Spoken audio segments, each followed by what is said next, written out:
In this video I'm going to show you how to download and install the game Nubby's Number Factory on your PC. So basically what we need to do is go to our Google search bar, and before we start I would like to ask you to subscribe to our channel and like the video. Once you have done that, we need to go to the official Steam website because it is only available at Steam, and there is unfortunately no cheaper way than doing it through this website. So go to the Steam search bar, there you will search for the game Nubby's Number Factory, and there it is. As you can see, if you scroll a little bit down, there you will find a demo, so you can try it out for free, and if you like the game then you can download it by adding it to your cart for just €4.99.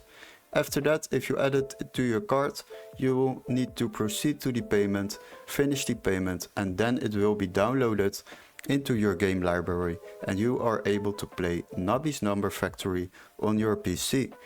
I hope these tips were helpful. Don't forget to like and subscribe, and we would love to see you in our next tutorial. Cheers guys!